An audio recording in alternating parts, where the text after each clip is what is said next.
ఓం నమ శివాయ. కార్తీక పురాణము 13వ అధ్యాయము. కన్యాదాన ఫలము. ఓ జనక చక్రవర్తి, కార్తీక మాసంలో ఇంకనూ విధిగా చేయవలసిన ధర్మములు చాలా ఉన్నవి. వాటిని వివరించెదను, సావధానుడై ఆలకింపుము. కార్తీక మాసములో నదీ స్నానము ముఖ్యము. దానికంటే ఒక పేద బ్రాహ్మణుని కుమారునకు ఉపనయనము చేయుట ముఖ్యము. ఒకవేళ ఉపనయనముకు అగు ఖర్చు అంతయు భరింప శక్యము కానప్పుడు మంత్రాక్షతలు, దక్షిణ తాంబూలాది సంభావనతో తృప్తిపరచినను ఫలము కలుగును. ఈ విధముగా ఒక పేద బ్రాహ్మణ బాలునికి ఉపనయనము చేయించిన ఎడల ఎంతటి మహాపాపములు చేసియున్నను, ఎంతటి దుష్కర్మలు చేసియున్నను, ఎంతటి వ్యభిచారము చేసి ఉన్నను ఆ పాపములన్నీయు పోవును. ఎన్ని నూతులు తటాకములు త్రొవ్వించినను పైన చెప్పినట్లుగా ఒక బ్రాహ్మణ బాలునికి ఉపనయనము చేసినందున వచ్చు ఫలమునకు సరితూగవు. అంతకన్నా ముఖ్యమైనది కన్యాదానము. కార్తీక మాసమందు భక్తి శ్రద్ధలతో కన్యాదానము చేసిన ఎడల తాను తరించుటయే కాక తన పితృదేవతలను కూడా తరింపజేసిన వాడగును. ఇందులకొక ఇతిహాసము గలదు, చెప్పెదను, శ్రద్ధగా ఆలకించుము.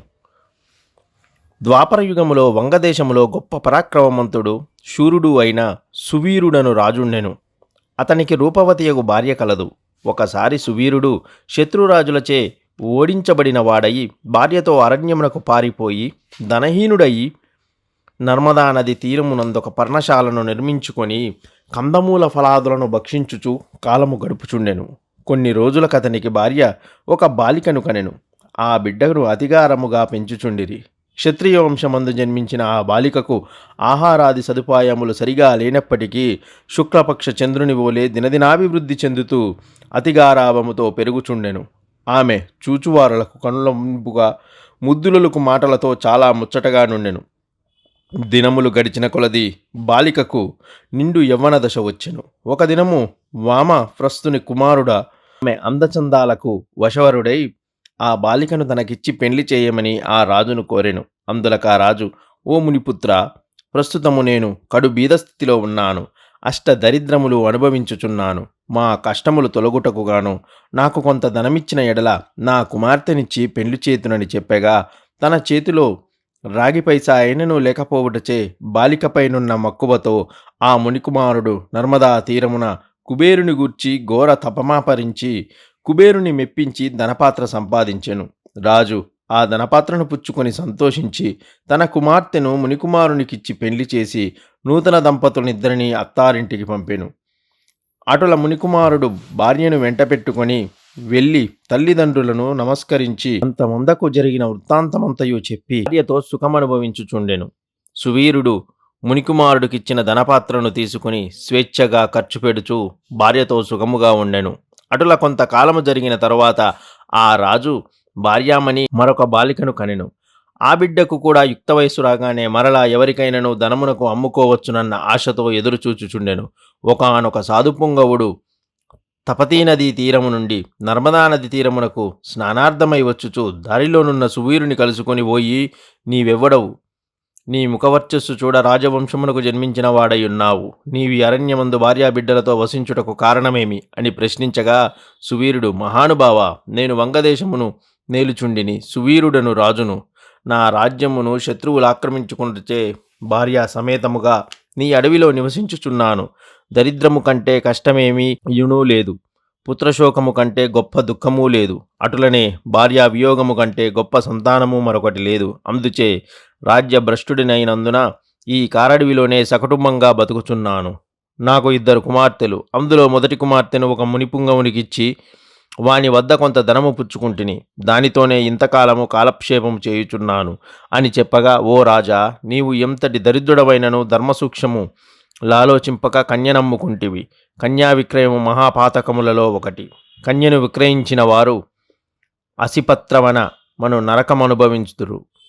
ఆ ద్రవ్యముతో దేవముని పితృదేవత ప్రీత్యర్థమై వ్రతము చేసినను వారు నశింతురు. అదియునుగాక కన్యా విక్రయము చేసిన వారికి పితృదేవతల పుత్రసంతతి కలుగకుండా శపింతురు. అటులనే కన్యను ధనమిచ్చిన కొని పెళ్లాడిన వారు చేయు గృహస్థ ధర్మములు వ్యర్థమగుటయే కాక అతడు మహానరకమనుభవించును. కన్యా విక్రయము చేసిన వారికి ఎట్టి పశ్చాత్తాపము లేదని పెద్దలు వక్కాణించయే ఉన్నారు. కావున రాబోయే కార్తీక మాసమున నీ రెండవ కుమార్తెను నీ శక్తి కొలది బంగారు ఆభరణములతో అలంకరించి సదాచార సంపన్నునకు ధర్మబుద్ధి గల వానికి కన్యాదానము చేయుము. అటుల చేసిన ఎడల గంగా స్నానమాచరించిన ఫలము, అశ్వమేధ యాగము చేసిన ఫలము పొందుటయే కాక మొదటి కన్యను అమ్మినవాని పాపఫలము కూడా తొలగిపోవును అని రాజునకు హితోపదేశము చేయగా, అందుకు ఆ రాజు చిరునవ్వు నవ్వి, ఓ మునివర్య, దేహసొమము అంటే దానధర్మముల వలన వచ్చిన ఫలము ఎక్కువ. తాను బతికుండా భార్యా బిడ్డలతో సిరి సంపదలతోనూ సుఖముగా ఉండక చనిపోయిన తరువాత వచ్చేడి ఏదో మోక్షము కొరకు ప్రస్తుతమున్న అవకాశమును చేతులారా జారవిడిచమంటారా? ధనము బంగారము కలవారే ప్రస్తుతము లోకములో రాణింపగలరని ముక్కు మూసుకొని నోరు మూసుకొని బక్కచిక్కి శల్యమయ్యున్న వారిని లోకము గుర్తిస్తుందా, గౌరవిస్తుందా? ఐహిక సుఖములే గొప్ప సుఖములు కాన నా రెండవ కుమార్తెను కూడా సేవడిగినంత ధనమెవరిత్తురో వారికే ఇచ్చి పెండ్లి చేస్తునని కన్యాదానము మాత్రము చేయను అని నిక్కచ్చిగా నుండెను. ఆ మాటలకు సన్యాసి ఆశ్చర్యపడి తన దారిన తాను వెడలిపోయెను. మరికొన్ని దినములకు సువీరుడు మరణించెను.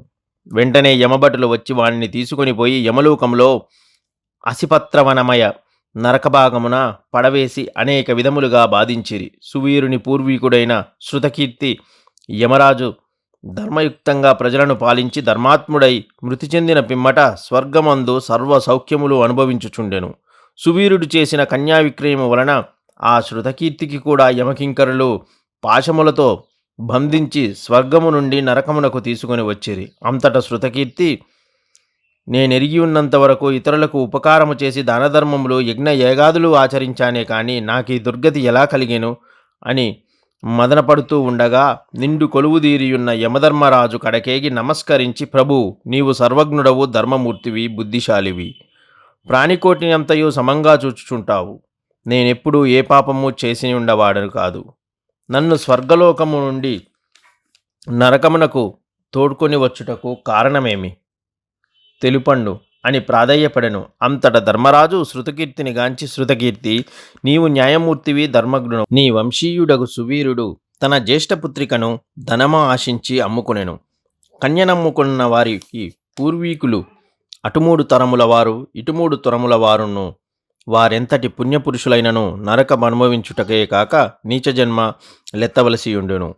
నీవు పుణ్యాత్ముడవనియు ధర్మాత్ముడవనియు నేనెరుగుదును గాన నీకొక ఉపాయము చెప్పెదను. నీ వంశీయుడగు సువీరునకు మరి ఒక కుమార్తె కలదు. ఆమె నర్మదా నది తీరమున తన తల్లి వద్ద పెరుగుచున్నది. నా ఆశీర్వాదము వలన నీవు మానవ శరీరము దాల్చి అచటకు పోయి ఆ కన్యను వేద పండితునకు శీలవంతుడకు అయిన ఒక విప్రునకు కార్తీక మాసమున సాయంకతముగా కన్యాదానము చేయుటజు. అటుల చేసిన ఎడల నీకు నీ పూర్వీకులు సువీరుడు మీ పితృగణములు కూడా స్వర్గలోకమునకు ఎగుదురు. కార్తీక మాసములో సాలంకృత కన్యాదానము చేసిన వాడు మహాపుణ్యాత్ముడగును. పుత్రికా సంతానము లేనివారు తమ ద్రవ్యముతో కన్యాదానము చేసినను లేక విధి విధానముగా ఆబోతునకు వివాహము నర్చినను కన్యాదాన ఫలము వచ్చును. కనుక నీవు వెంటనే భూలోకమునకేగి నేను తెలిపినట్ల చేసితివని ఆ ధర్మకార్యము వలన నీ పితృగణములు తరింతురు. పోయిరమ్ము అని పలికెను. శృతకీర్తి యమునకు నమస్కరించి సెలవు తీసుకొని నర్మదా తీరమున ఒక వర్ణకుటీరములో నివసించుచున్న సువీరుని భార్యను కుమార్తెను చూసి సంతోషపడి ఆమెతో యావత్తు విషయములు వివరించి కార్తీక మాసమున సువీరుని రెండవ కుమార్తెను సాలంకృత కన్యాదాన పూర్వకముగా చతుర్వేదములు చదివిన ఒక బ్రాహ్మణ యువకునికిచ్చి వైభవముగా వివాహము చేసెను. అటుల కన్యాదానము చేసిన వలన సువీరుడు కూడా పాప విముక్తుడై స్వర్గలోకములోనున్న పితృదేవతలను కలుసుకొనెను. కన్యాదానము వలన మహాపాపములు కూడా నాశనమగును. వివాహ విషయములోనూ వారికి మాట సహాయము చేసినను పుణ్యము కలుగును. కార్తీక మాసమున కన్యాదానము చేయవలసినను దీక్షభూని ఆచరించిన వాడు విష్ణు సాన్నిధ్యము పొందెను. శక్తి కలిగియుండి ఉదాసీనత చూసిన వాడు శాశ్వత నరకము పొందెదను. 13వ అధ్యాయం సమాప్తం.